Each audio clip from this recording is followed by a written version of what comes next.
Well, I can't. Today is when you gonna be started off awkward. with Allie falling out of her chair nearly for laughing, it's going to be one of those days, and we're here for it. I love it.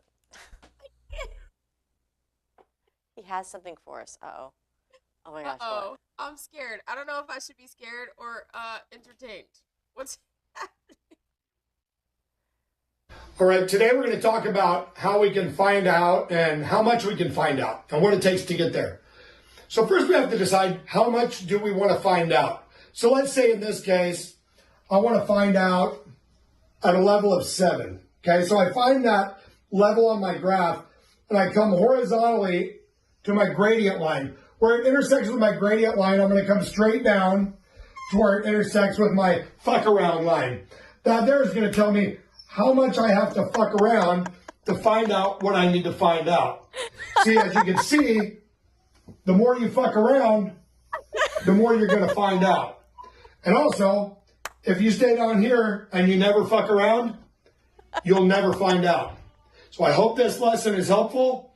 And welcome to Open Mic Patriot Family. Thank you so much for joining us wherever it is you are joining us from. It's whether a you simple are lesson. on Spotify, watching us on X, Rumble, or any other social media platform, we thank you so much, and we want to give an extended gratitude to Talk Red and the crew over there. You guys are awesome. Thank you so much for giving us this platform. We love you guys so much. I mean, we're not sure what you were thinking, but we're we're grateful. Co-host, what's up, girlie? I miss you. Hi, girl. How you doing? I miss you. I miss you so much. I miss you not being here, but you know what? We'd We've both got be a lot falling that off we're the chair working. right now. We would not be able to get through this. We would not what be. I'm Yes, seeing David on my and screen Kevin. right now, I cannot breathe. I cannot breathe. David and Kevin will be trying to rein us in, and that just doesn't work well. So, welcome, guys. We've got so much on the docket today to talk about, including some laughter, because sometimes stuff's funny, and if you can't laugh through what we're living through, then we're in trouble. So I just love go our ahead. generation, and I love the new generation, but we'll see. Let's open the mic, guys. Let's go. To it. Open the mic. Red hat stays on, red hat stays on, red hat stays on. Take 'em back on freedom, back to where we started. We're wearing our red hat tonight. It takes more than just a feeling. Oh, better be believing, and America's gonna be home. What do you do when they try to cancel you? MAGA Nation, we cancel proof. My red hat stays on. My red hat stays on. You know I love God, but in Trump I trust. November 5th, he gon' ride with us. Our red hat stays on. Our red hat stays on. It's the mayor of MAGAville, the RNC King. 2024, freedom gon' ring. Mr. Red, White, and Blue. I'm still fighting for each one of you. And keep your red hat on. What do you do when they come for you? Freedom's what you gotta do. Welcome to Open Mic with Allie and Michelle. Guys, if you're not already, make sure you're following us at Open Mic Ladies on all platforms, as well as reaching out to us, contact at openmicladies.com. You always say, Allie, email us or comment. Don't go into the direct messages, the DMs.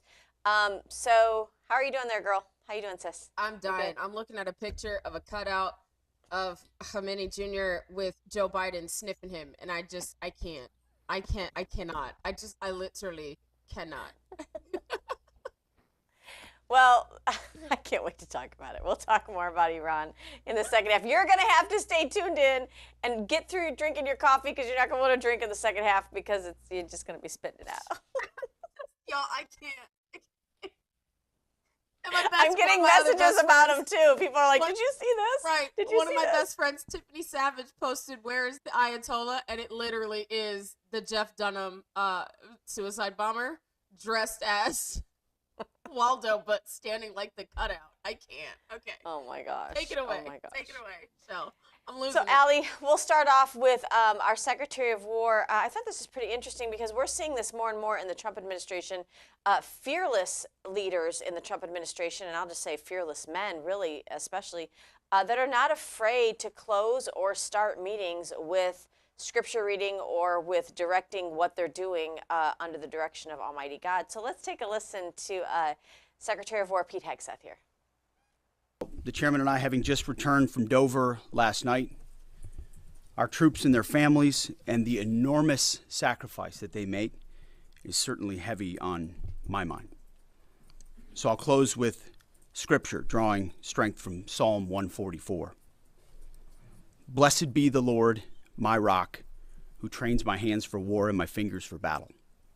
He is my loving God and my fortress, my stronghold and my deliverer, my shield, in whom I take refuge. May the Lord grant unyielding strength and refuge to our warriors, unbreakable protection to them and our homeland, and total victory over those who seek to harm them. And amen. God bless our troops and this mission. Wow. You know, there's something to be said about speaking, not only praying over your family, but speaking the word of God over your situation. I'm proof that, look, I don't understand everything in the ways of God. Obviously, sometimes God says yes to me. Sometimes it's a fervent no. But to have somebody who's in authority like that, who understands that he needs to be, he's in charge of what takes place with our military, and he wants that leadership to be anointed by God. That's pretty huge. I mean, it's how it all started.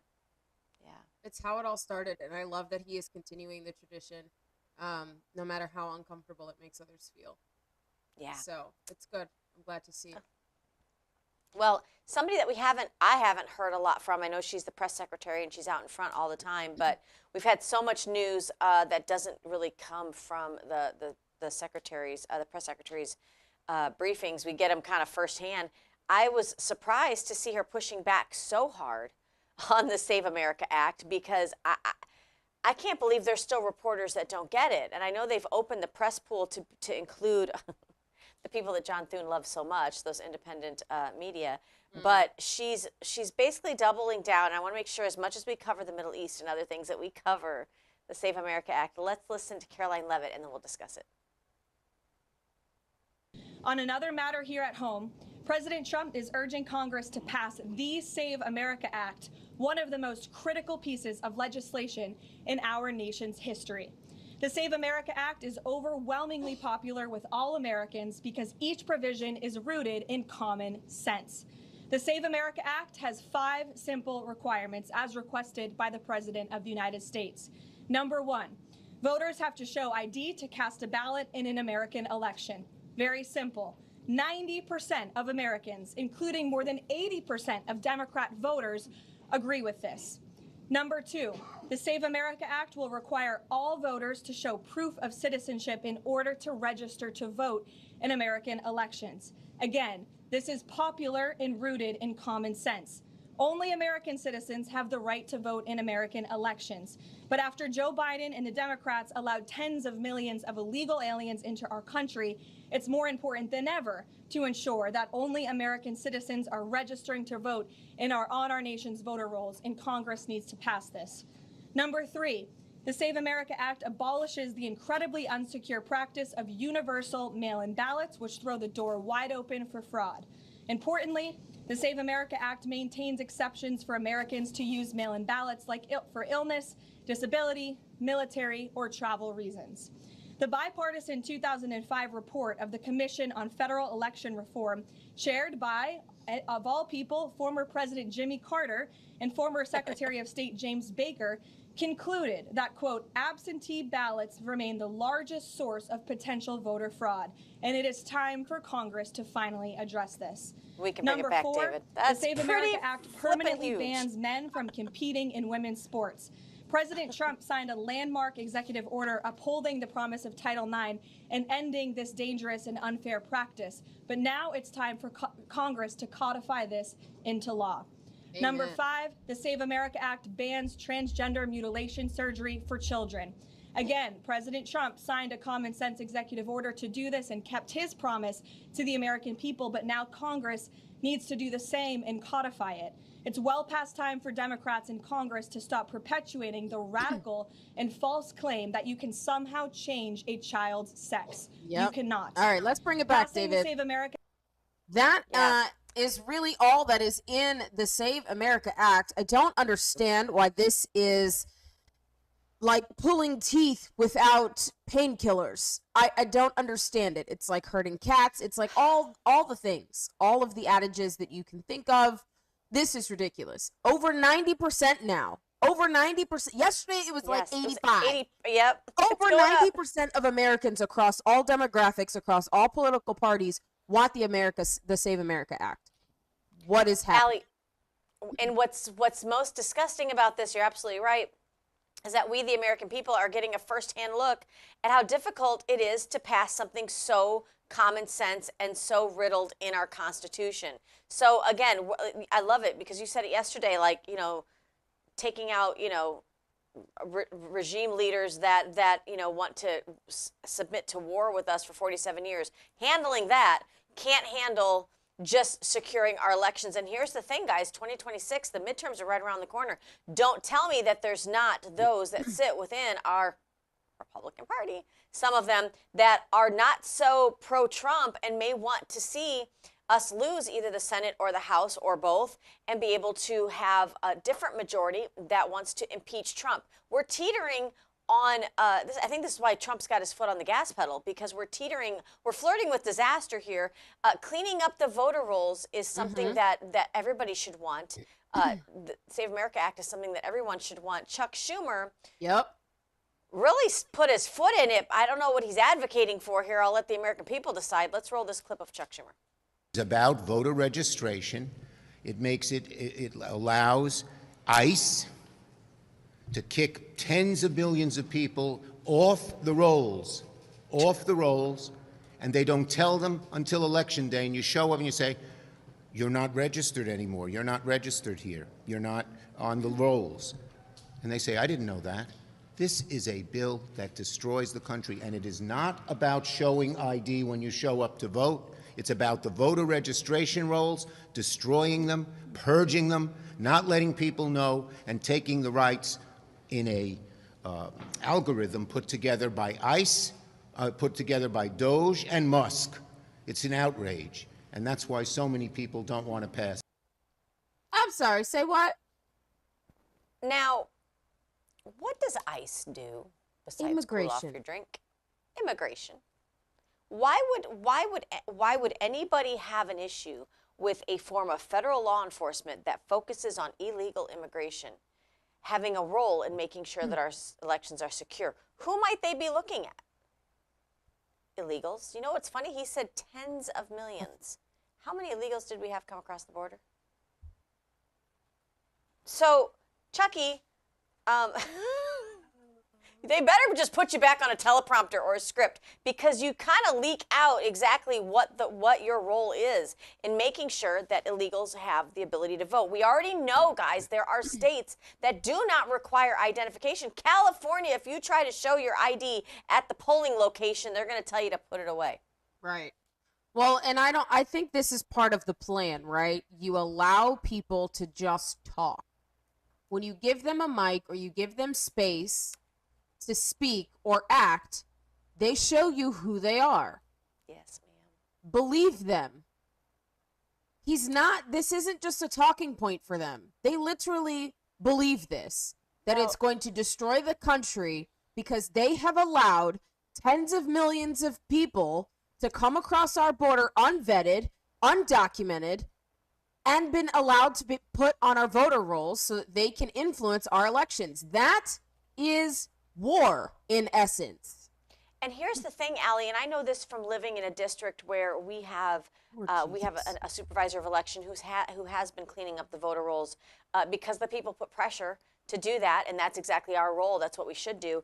But this is something that should be done universally across the country. It is not largely, and I know we're saying that Chuck Schumer is just saying the quiet part out loud, but guys, you want to talk about people transing into different identities. This is a different Chuck Schumer. He did not sound like this in the early 2000s. I want you guys to take a look at Chuck Schumer with a lot more hair, sounding a little bit different. Take a look.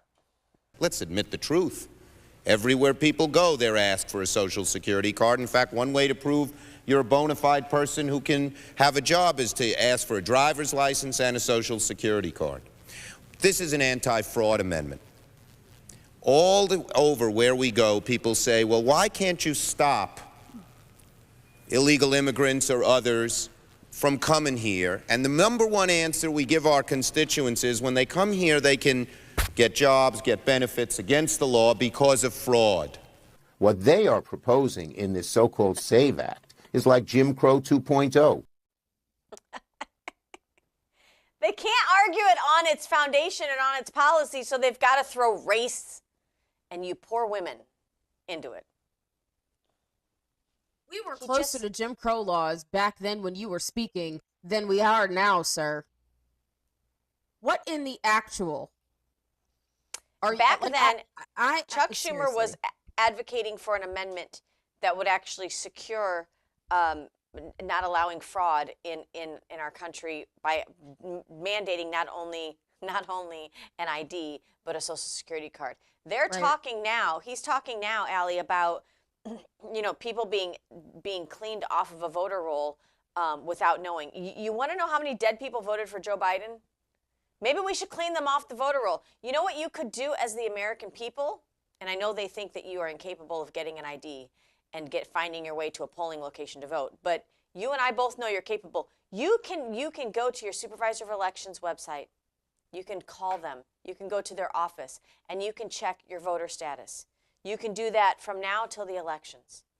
If you're that afraid, I mean, maybe the Democrat Party could get like an organization, one of these NGOs that takes a lot of our taxpayer dollars. Maybe you could get an NGO that's their main job is helping people continually monitor their voting status. If you're so worried about regular people being kicked off the voter rolls. It's not regular people. Like, I don't understand how we're like making this accusation. It clearly states illegal. Clearly, like what it's like when you're at the school board meeting and you were arguing against all. Like what? I don't understand what it does not compute. What neurons are not firing in your brain that you can't understand basic English?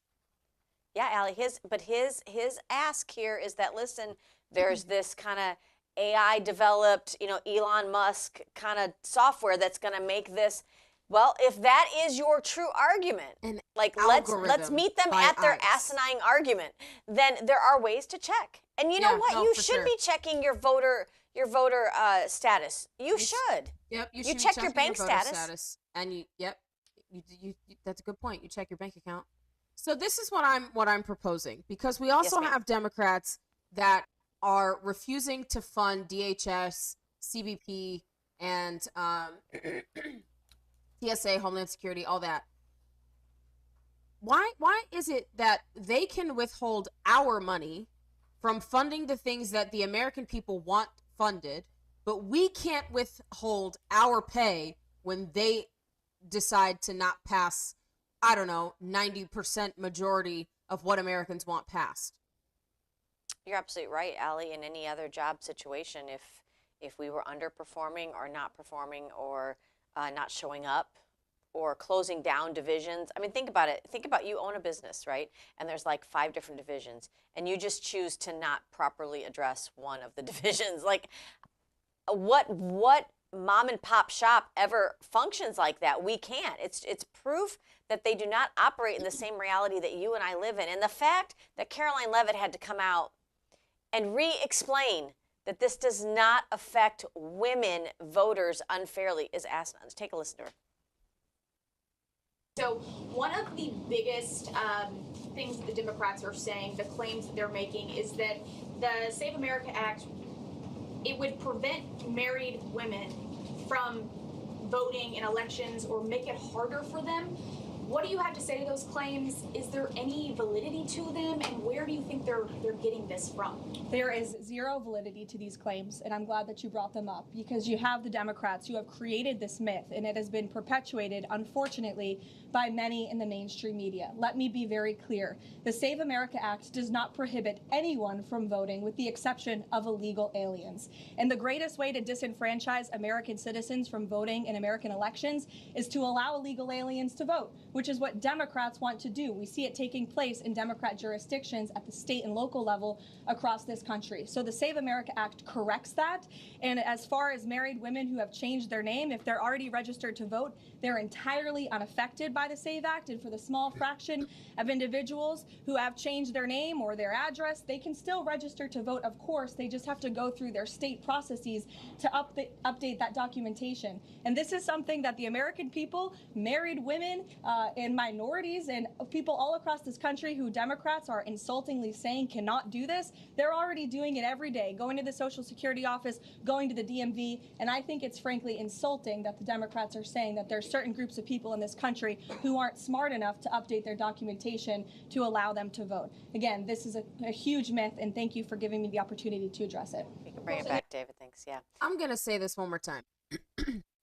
If it's racist or misogynistic for me to show ID or proof of citizenship for me to go vote, it's racist and misogynistic for me to show my ID for alcohol. It's racist and misogynistic to show my ID for drugs, prescription Firearm drugs. purchases? Or firearm purchases. We can play this FF game all day long, Democrats. And if you really do believe that, then maybe you should advocate for repealing the 17th, because literally in the Constitution it says all. All men are created equal. All. Yep. And the only thing that should be in there is illegal citizens. Cannot do this, and that. Yeah. That's it. Well, Allie, the American people feel the same sentiment that you do. Juanita Broderick's account posted this, and you shared it. Basically, this is the sentiment, I think, of all the American voters, and this is how we're looking at our GOP leadership. That, right there. Literally. And listen, I want to be very clear, too. The GOP leadership is feeling it. They're feeling it, but it's not being done. It's not, because somebody said, well, it's kind of like a bully pulpit. It's not a bully pulpit. This is the way, this is why Benjamin Franklin said you have a republic if you can keep it. Because it requires us to be active in it, right, Allie? Yes, it requires a participatory role in our own governance. We have given consent to be governed by those that have the privilege to sit where they are sitting.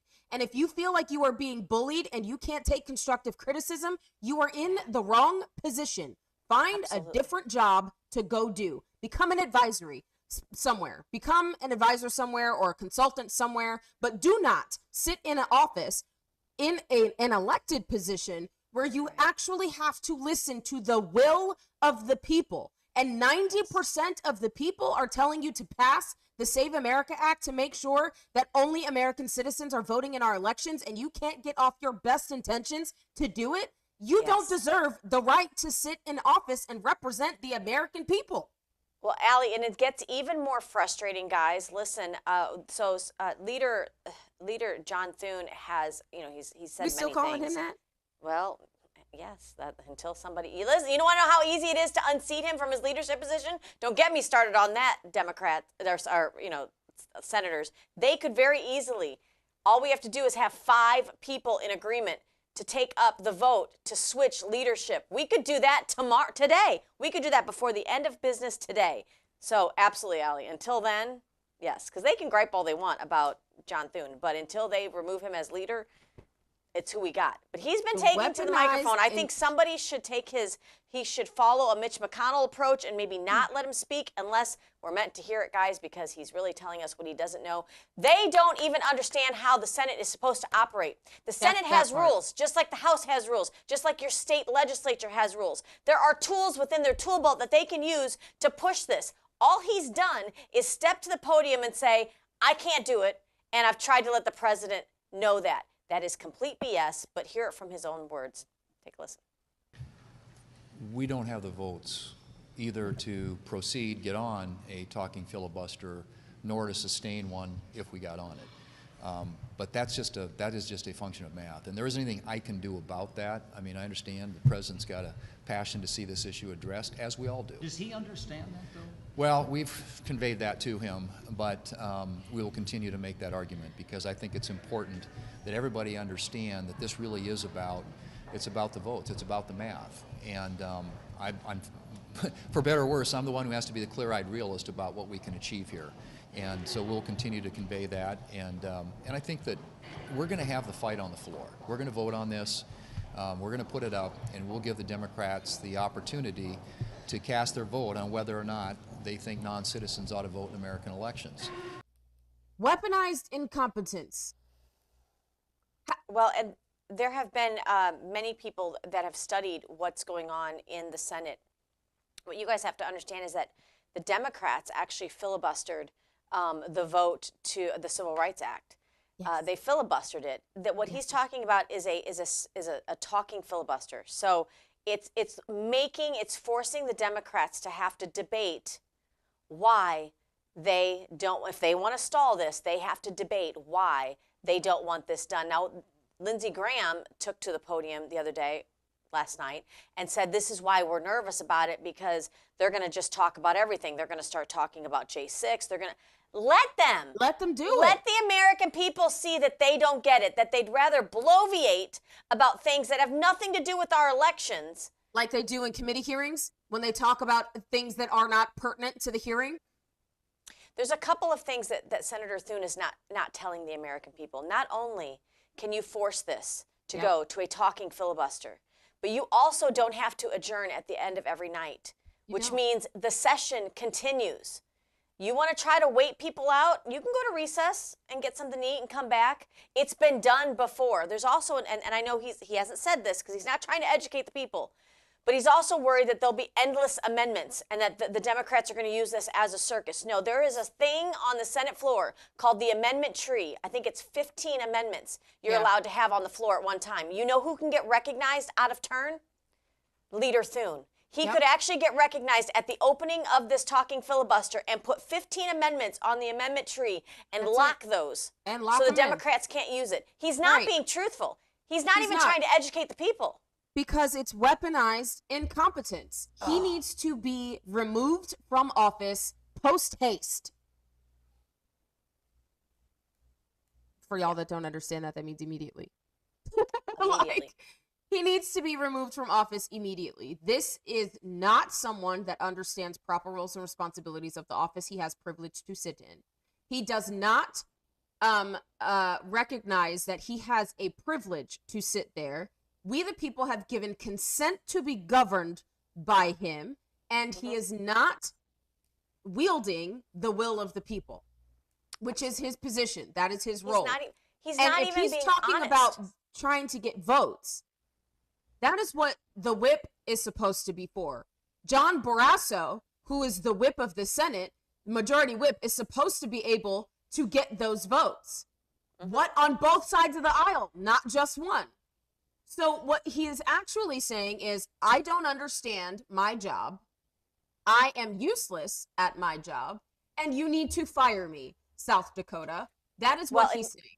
And here's another thing, because I made some notes about this. Back in 64 under the Civil Rights Act, when the Democrats filibustered, so they're not your friends, minority community, Mansfield, who was in charge then, Mansfield chose a different path. What he did is he actually adjourned each day, allowing senators to get 2 new speeches every day. Because if you don't adjourn at the end of the day, and you keep it rolling consistently, then each senator is only allowed 2 speeches. So the filibuster would effectually expire. But what Mansfield did, like it or not, is he adjourned every day, allowing each senator 2 times to speak each day. But he used it knowing that they were going to continue to have to pick it up every single day, because during that time, he was whipping votes.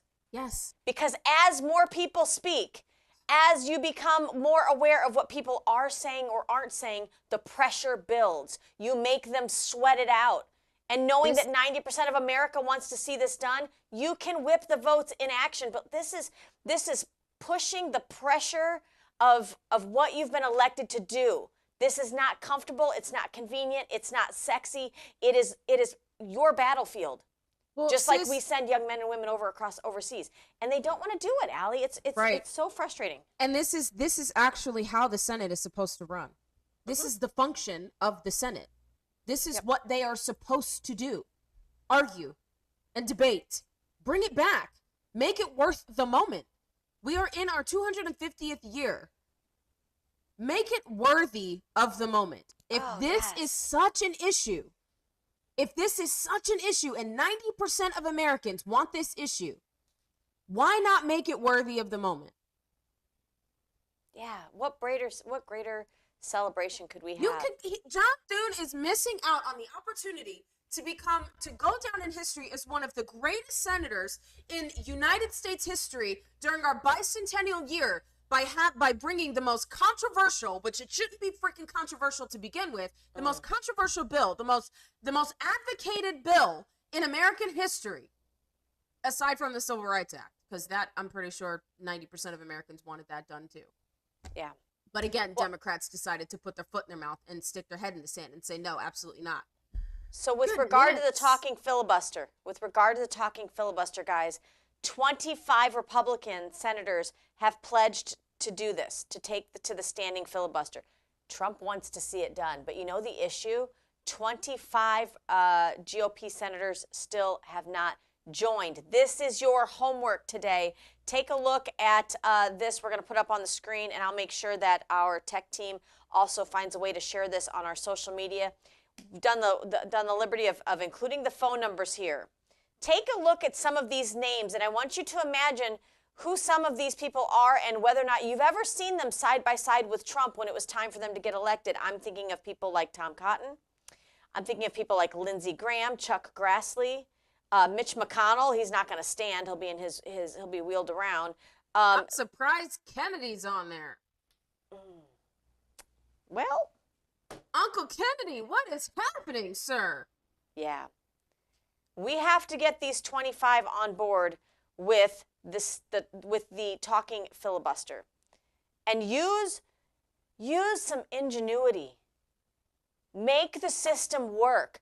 Make it work for you. Dive into. I was talking to two different people yesterday about what I had discovered about the amendment tree and about I think it's Rule 19 on the Senate floor. And people, what? They were like, what? I was like, oh my gosh, do you not? Nobody knows. So one of the congressional candidates that we know, I'm like, you better understand both on the House and Senate what tools you have at your disposal. These are different times, guys. This isn't like coast through your business. Your job is business as usual. This is what makes Luna so dangerous, and why they hate her so much, because she reads. This is what makes people like Chad Caton so dangerous. Yes. Because they read. You have to learn the game, play it better, and kick their ass. Because when you come to someone who is in a position of leadership and you speak nothing but facts and rules that are printed in rule books that they themselves have voted on to keep, they can't argue with it. It is what it is. So and there's nothing they can do about it. I ask you and the American people. So if he's not that stupid and he does know what tools are at his disposal, what could possibly be the issue? We're going to break open a little bit of this. Listen, I get just as tired of the rhino word as well. I wish I didn't have to talk about the fact that there are people within our own party who do not want to see Trump succeed, but we see it every single day. I want you to take a listen. We're going to go back in time to 2024. This isn't that long ago, okay? You gave an overwhelming majority by electing President Trump. Here was Leader Thune then. Take a listen and see if you think he was so excited about then candidate Trump. Donald Trump is the Republican nominee. Would you support him? Well, I'm hoping, Leanne, to have other options, and I think we're gonna have a robust primary process. So that is a hypothetical, and I know everybody says, "Well, it's a cop out. You don't want to answer that question," but it truly is at this point very preliminary. And I guess what I would tell you is, I hope we have other options, and I think we will have other options. Game over. He's got to go, South Dakota. He's got to go. He does not deserve to be in the position. He doesn't represent you. He represents special interests. And again, Republicans, I don't care how much money he can raise. He's got to get out of the seat.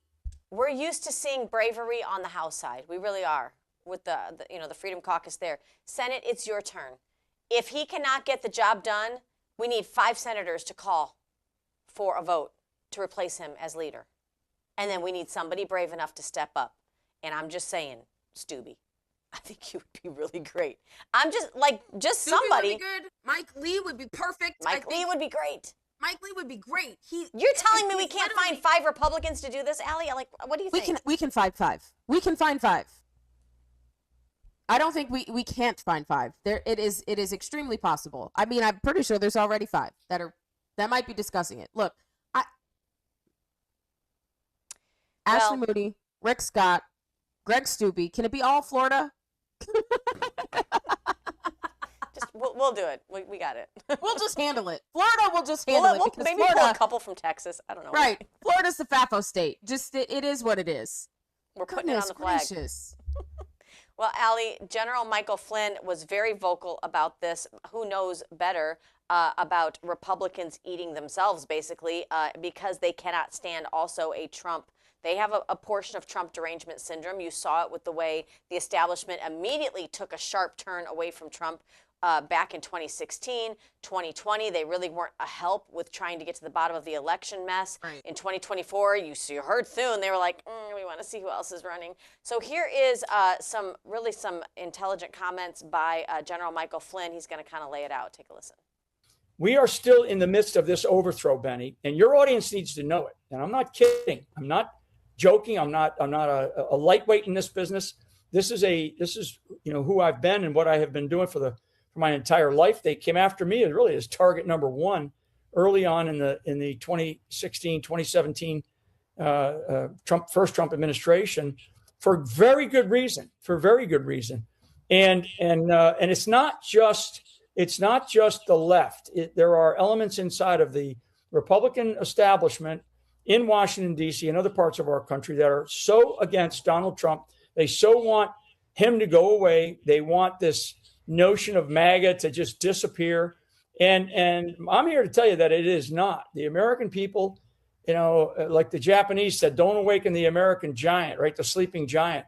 Well, the American people, because of people like you, Benny, and others, there are other independent voices out there that have stood on the hilltops, the mountaintops, and have said, we're going to say what we believe needs to be said. We're going to bring people on our shows. We're going to promote these types of things. And the advent of social media, the advent of an expanded internet, artificial intelligence, we are not going to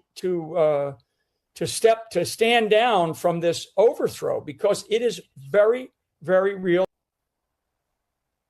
I love General Flynn. Y'all pay attention. This man knows what he's talking about.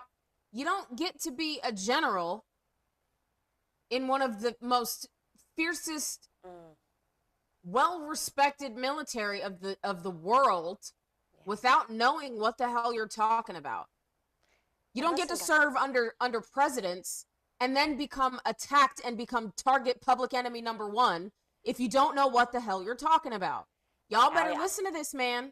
I love when they introduce him and they read down all of his accolades and they say National Security Advisor under Barack Obama, and people go, oh, all the lefties are like, what? We're like, yeah, that's why it was the one thing that Barack Obama whispered into President Trump's ear when he took office in 2017. He said 2 things. One thing about Korea, and the other thing was watch out for General Michael Flynn, because he knew that he knew. And he was somebody who is calculated in morality, and to a Democrat, that seemed like it was the scariest thing. But apparently, to establishment Republicans, it is too. Guys, we've got so much more to cover. Let's get a quick commercial break. More from Liberty Cigars, and then more from Open Mic Ladies right after this. From the heart of Marietta, Georgia, comes a tribute to the spirit of liberty. Liberty Cigars, where history meets craftsmanship. Each cigar tells a story. The Founders Collection honors the visionaries who shaped a nation. The President's House Collection celebrates the leaders who steered it. And the Naval Series salutes the heroes who defended it. Handcrafted with precision, each blend mirrors the essence of its namesake. From the boldness of George Washington to the elegance of Thomas Jefferson. Indulge in a moment of reflection. light a Liberty cigar, and savor the legacy. Discover your story at libertycigars.com because every great nation deserves a great cigar. Liberty Cigars, smoke the history. And don't forget to use promo code OpenMic for 10% off your order.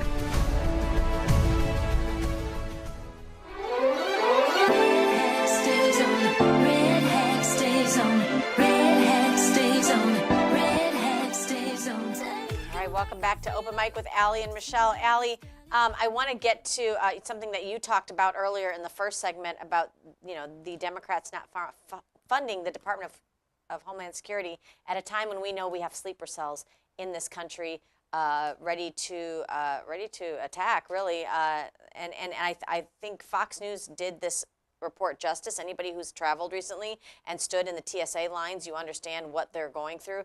Take a listen to this latest report. At some airports, 4 hours at some airports, and you wonder why? It's because unscheduled absences among airport security officers have more than doubled since the shutdown. 300 employees have quit. I mean, they haven't been getting a paycheck. And remember, this is the second round of a shutdown today. So they missed 2 paychecks the first time. I think they've already missed 1 paycheck this time around. Senator Katie Britt, who is normally pretty calm, was quite furious about it. Here she is. We are now 24, 25 days into a government shutdown with a department that is actually charged with keeping Americans safe. We also know that there is the ability to have increased threats. And the agency, whether it be Coast Guard, TSA, CISA, Secret Service, CBP, and ICE. You know what? I think we should start arguing about maybe whether or not we should privatize these agencies, because I am extremely tired. I am growing extremely tired of the Democrat communists using the paychecks of everyday American people and our national security as a political pawn until they get what they want. Absolutely not. How about we privatize? You're so right, Allie. And when you think about some of the unions that are designed to protect these employees, they really don't. Allie, we went through the last government shutdown. We were traveling back actually from D.C. And, these people are not doing the job for the pay. They believe in what they're doing. I mean, it is the pay, but let's face it, we underpay them as well. But it's not. Exactly. It's not the pay. They get underpaid, severely and many underpaid. times it's not so much, they're talking about the people that aren't showing up for work. Well, they're not getting paid. They have to go take other jobs in order to pay their bills. So what does that do to you, the consumer? You're now standing in a 4-hour line, sometimes longer. They're playing around with our security. Speaker Mike Johnson was pretty upset about it. He said 2 terrorists nearly killed dozens of people with bombs, and DHS is still currently shut down. Thank you, Democrats, which I thought was pretty interesting. Maybe he's got a spine a little bit. We'll see. Allie, I do want to pivot a little bit to talking about Iran, because this is big news as well. We do know that, or as you said, withhold their pay until they can get it together. I love that. Let's get an update from Press Secretary Caroline Leavitt about the attacks that have been taking place over in Iran and how we have really neutralized even their Navy fleet. Take a look. The United States is also annihilating the Iranian regime's Navy, and we have destroyed more than 50 Iranian naval vessels, including a major drone carrier ship. None of the regime's vessels are operating in major regional waterways, and the Iranian Navy has been assessed as combat ineffective. The trend is clear. U.S. combat capabilities are increasing and growing more lethal and dominant by the day, while the Iranian terrorist regime's ability to respond has rapidly declined. Now, the U.S. military is moving to dismantle Iran's missile production infrastructure. Our incredible B-2 bombers recently dropped dozens of 2,000-pound penetrator bombs on deeply buried missile sites. I get a lot of people, Allie, that will talk about the Strait of Hormuz, which obviously we will talk a little bit about gas prices. But, the fact that Iran has a blockade there and is not letting oil tankers go anywhere. Did you know that Iran didn't have just naturally through birth the Strait of Hormuz? They took it by force. They took it by brutal force. It's ours now. That's the Strait of America. It's ours now. I That belongs want to swag. I America. want a T-shirt. Like, and I don't care how you feel about it. I really don't. I don't care how you feel about it. I don't care how you feel about it. You can feel however you want to feel about it. The facts are the facts. We have complete control over the Strait of Hormuz. It is the Strait of America. Yeah. And when you have whoever, some general getting on the Iranian news threatening America that he's going to force barrels of oil to go to $200 a barrel, sir, you have no oil refineries and your oil is shit. Yeah. Which is why China was getting it. Yes. We have enough. It's not going to affect us. This was so strategic, Allie, that the first message that Trump delivered was drill, baby, drill. And people were like all up in arms. But it was number one. Yes, it was number one first. Because you don't cut off your access until you know that you can be independently support what you need in this nation. And I love that was the first step that he took because, But we have never gotten our oil from over there. Well, we were heavily reliant when the Keystone Pipeline was done away with. Maybe not never, but in recent time. You're right, and this is why it was so important to Trump, and this is why I believe a lot of on the EPA side that they fought tooth and nail under the Biden administration. So I know you've also heard this too. Well, we're bombing their oil, and we're going to get to that as well. Here's what Trump had to say about gas prices. So take it from the commander in chief. In recent years, the regime and its terror proxies have launched attacks on hundreds of commercial vessels. We're putting an end to all of this threat once and for all, and the result will be lower oil prices, oil and gas prices for American families. We've done that. We've done it. We brought it very low. This was just an excursion into something that had to be done. We're getting very close to finishing that. Getting close to finishing it. I just love our president. General Flynn was on social media early this morning, and he was saying that the regime, what's left of it in Iran, has now pivoted to say they're going to be attacking financial institutions. I don't know if that means more in the lines of sort of a hack or whatnot. And he said it's a sign that they've moved from military versus military to sort of this underbelly of trying to strike in other areas. It's a sign that they're on the ropes. It's a sign that they, even though it's frustrating to hear that, that means that they're taking it to a different level because they know militarily they can't sustain. Well, good luck with all that though, because they would need China's help in order to do that because they don't have the education level to do any of that. So these are just threats that are coming from someone who has continuously been reprimanded. It's like smacking a rabid dog, and the rabid dog is in the corner, and as much as you want to smack your dog with the belt or whatever it is, however you do it, they want to growl back at you. You have to dominate. We are in I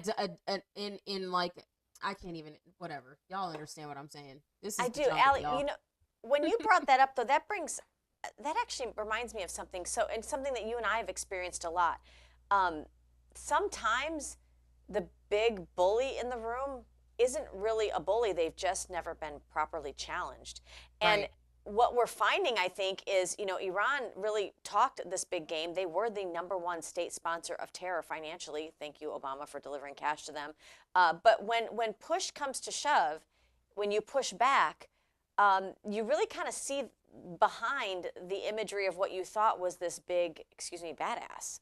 And it's really not. It's like, oh, you don't even, think about this, guys, when you're in debate with somebody or when you're pushing back against somebody who's bullying you consistently or trying to intimidate you consistently. A little bit of pushback really quick could show really just how inflated they are and full of nothing. And I think that's part of why Allie and I do this show, is to give you the talking points and the facts so that you can push back on that in your own sphere of influence and see just how deflated the left has become with their rhetoric. It's just rhetoric. There's nothing under it. It's hot air. It's a bunch of hot air is what it is. You just and when you like bite back, you're full of hot air. When you bite back, and the first time you bite back, it's a little jarring to the bully. Yeah. Right? When you stand up for yourself, it's a little jarring because they're like, "Wait, how dare you?" Because I'm used to doing this, and you're used to behaving a certain way when I do this. So now that you're behaving in a different way, I have to calculate and figure out how I'm going to make you cower the way that I want you to. And the more you stand your ground, the easier it becomes, and the less likely they are to recoup, especially when it's a bombardment like President Trump is giving them. He is bombarding them. And I think earlier today he said somewhere, I don't quote me because I don't have it pulled up, but I think I read somewhere where he said the military operation in Iran is going to come to a close because there's nothing to target anymore. Yeah. Oh, I love that, Allie. I love There's that. nothing And to target. And just on a personal note, how many times have you and I been that one phone call that we make where we're like, oh my God, I stood up and this happened. And then guess what? There was nothing there. And so, it's like when you're in rooms and you're like trying to debate people who clearly have a lot of power and a lot of influence, but you realize there's really nothing there. They need you about as much as anybody. So find yourself a good, strong buddy, a battle warrior. And if you don't have one, us will be it for you. We'll be your battle buddy. So Secretary of War Pete Hegseth had this to say about the lie that we are attacking their oil refineries, their oil fields. That's not us. Take a listen. Conrad's from the Gateway Pundit. Axios reported, citing U.S. and Israeli sources, that the U.S. was not happy with strikes on 30 fuel depots in Iran. While this is anonymous sourcing, it seems kind of congruent with what President Trump said yesterday, that there's certain spots they don't want to hit relating to energy infrastructure that would take a long time to rebuild. And whether this reporting is true or not, what's your message to Americans, those who supported the president and those who aren't really in favor of this war and who worry that Israel might be taking advantage of the U.S.'s backing? And then for Mr. Chairman, for you, I wanted to ask, when you say that we're moving inland, what capabilities does Iran have to shoot down jets over their land? And would that trigger some kind of rescue operation that could risk a bigger ground operation? Well, I would just state by saying Israel's been a really strong partner in this effort. Where they have different objectives, they've pursued them. Ultimately, we've stayed focused on ours. But what Iran has felt is the power of the world's two most powerful air forces. In that particular case, those weren't our strikes or that objective, or that wasn't necessarily our objective. But the president has made it clear to those concerns that we're not getting pulled in any direction. We're leading. The president is leading. He's determining where we want to go, what the outcome will be, what the end state is, with a very keen eye. And I understand those concerns because I've heard from a lot of people who I went through 20 years of those wars myself. Worried about getting dragged in, worried about mission creep, worried about nation building or democracy expansion. That's never the perspective the president has pursued on this. Just because previous presidents and previous secretaries have decided to just pour more resources and more people in toward some unguided end state, doesn't mean that's the way the world needs to look today. In fact, the American people voted for a different approach. But what the president also stated from the beginning was Iran can't have a nuclear weapon. Thank you, Secretary of War Pete Hegseth, for stating the extreme obvious. We have a different president with a different administration and a man at the helm of Secretary of War who understands what it's like to be at war and in the military for 20 years, taking direction and information and orders from people that are suits that have never been boots on the ground and understand the gravity of what he is doing and the decisions that he is making. That is not how they are operating at all. Zero, period. Do you really think President Trump is going to take orders from someone else? So perfectly put, Allie. So perfectly put. I love that. Okay. Have y'all met yet? I mean, have y'all been paying attention since 2016? Are we for real? You not been watching? So putting our viewers on a little bit of a lighter note as we wind down, we've got a couple minutes. Okay. Explain to me this cardboard cutout thing, Allie, because this is freaking hilarious. And don't fall out of your chair. We got to play the first clip. You got to play the first one because that explains it. This was literal. They couldn't find him. He couldn't show up. They got cut out. Okay. Wait, is that legitimate or is that AI? No, that's like for real. That's real. So we're calling him Khamenei Jr. So that's real. They brought in a cardboard cutout because they couldn't find the new Ayatollah. They didn't know where he was, or they said Is that he like on a milk jug he was somewhere on the indisposed side? and couldn't show up. Oh. So now it has created memes across the meme verse. Is that why I heard that they're being ruled by a cardboard cutout? Okay, it's all making sense now. Okay. We could play the next one.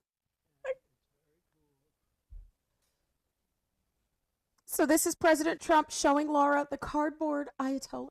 This is not real, but... Oh my God! But there's so many more, right? Okay. That's okay. The next one. Let's see. We're waiting for the announcement of the next Ayatollah leader. All right, the next one. Where's the next one? I can't. These are so great. Trump and Marco Rubio with the dictator of Cuba. The dictator of Cuba. Like he's next. Oh, Gavin Newsom. Oh, Bendito, look at him. He looks so sad. And I love that they've got him by U-Haul because you can't get a U-Haul in California. You can't I love get a it. U-Haul All right, in what's the California. next one? Trump has a new golfing buddy. There we go. Perfect. It's great. They're going to have a great time. Mimosas. Oh, we found Joe. We found Dirty Joe. I think this is actually a video. Does it play, David? I don't think it plays. With the COVID, with dealing with everything we have to do with, if we finally beat Medicare. We found Dirty Joe. I don't know if is there more? There's a couple more. There's President Trump, not President Trump, Marco Rubio, Secretary of State Marco Rubio sits down with the new Ayatollah leader, Khamenei Jr. Oh my God. Allie, who thought it was a good idea to bring in a blockbuster cardboard cutout and put the Ayatollah's head on it? Girl, there's a couple more. We're lucky it wasn't that. We're lucky it wasn't that. Can you imagine? All right, what's the next one? Those things that kind of like... Yep. What's the next one? We got a couple. That was the last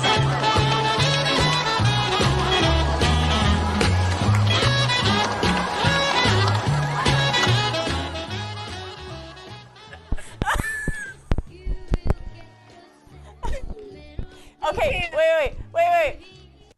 You know what would have made that better? Is if instead of Macaulay Culkin, it was Trump doing the YMCA, right? Yeah. It's hilarious. I love it. Well, I love the meme verse. It is my favorite. I gotta laugh. I cannot. I have a cardboard cutout of Trump. I may turn it around and put, have you seen me? Where's Waldo? Have you seen me? Oh my gosh. I don't know if there's more, but I think we're out of time. So I guess that's it. That's it, guys, for this wonderful Wednesday.